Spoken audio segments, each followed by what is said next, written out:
ازيكم؟ انا هبه ودي قناتي. النهارده هنعمل احلى واسهل والذ فطار هيعجبكم قوي.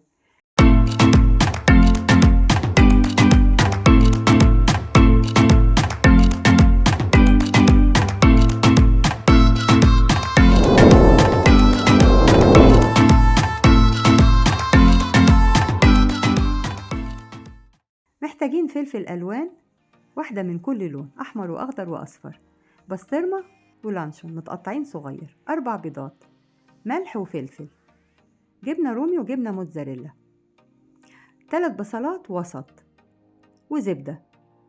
هنبدأ بقى نقطع الفلفل بتاعنا شرايح متساوية كده بالمقاس ده.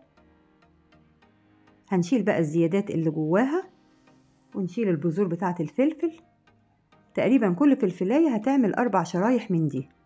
انتي بقى حسب الكمية اللي انتي محتاجاها ضعفي الكمية دي، ضعفيها او يعني براحتك حسب افراد اسرتك بقى. هنقطع بقى الفلفل كله بالطريقة دي ونشيل البذور زي ما قلتلك كده وننضفه من جوه كويس كده. قطعنا الفلفل كله اهو. البصل بقى هنقطعه بنفس الطريقة برضه، هننضفه كويس كده وهنقطع كل بصلاية 3 شرايح. هناخد الشريحة المتوسطة هي اللي المقاس بتاعها هيبقى مظبوط، وهنشيل كل اللي جواها، هنخلي الاطار الخارجي بس، الاطار المدور ده بس كده. اعملي بقى الكمية اللي انت محتاجة لها. باقي البصل ده هنشيله في كيس، مش هنرميه، هنشيله في كيس في الفريزر نستعمله تاني. والفلفل برضو اللي اتبقى مننا ما ينفعش شرايح، هنحطه برضو في كيس كده نستعمله مرة تانية، مش هنرمي حاجة. البيض هنحط عليه ملح وفلفل وهنضربه كويس، وهنحط عليه الجبن. لو عايزة تغيري اي نوع جبن غيري براحتك، اللي موجود عندك حطيه. ضربنا بقى كله كده وقسمناه في طبقين، طبق نحط فيه البسطرمة وطبق نحط فيه اللانشون، ومقطعين طبعا الحاجات صغير. حبيت اعمل اي ديكوريشن كده نزين بيه الطبق، فاخدت بصل صغير شوية وعملت فيه تحت في 7 8 كده، وخليتها بقى كده، وبعدين حطيت فيها الطماطمايه الحلوة كده بالشكل ده كده، بقت حلوة قوي للتزيين.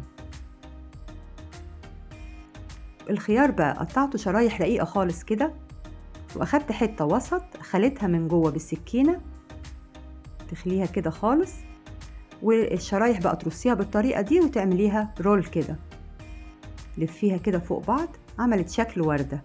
تنزليها بقى في الحتة اللي احنا خليناها، حتة الخيار المخلية دي، هيبقى شكل وردة جميلة. وتقطعي حتة جزرة صغنونة تحطيها في الوسط. طريقة حلوة قوي لتزيين الطبق وشكلها جميل، وتخلي الولاد ياكلوا الخضار.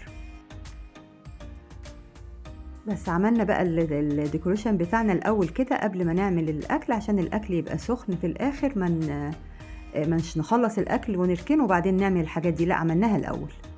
طاسه بقى فيها معلقه زبده تسخن قوي، ونحط الفلفل اهو والبصل، وندخل بقى جواه البيض باللانشون الاول، ودقيقه على كل جنب كده وتقلبيه، وبعدين هنقدمه بقى بالطريقه دي. عملنا الاول البيض باللانشون، وبعد كده حطينا بنفس الطريقه برضو نحط البيض بالبسطرمه. ممكن بقى تغيري انتي، تنوعي، يكون عندك بواقي فراخ، يكون عندك بواقي عصاج، اي لحمه مفرومه، يعني بدلي بقى براحتك. ممكن تحطي الحشو تغيريه براحتك، وممكن بقى يعني لو استبدلتيه بلحمه مفرومه او بفراخ تبقى وجبه حلوه للغدا. وبألف هنا. ولو عجبكم اعملوا لايك وشير واشتراك في القناه بتاعتي، وباي.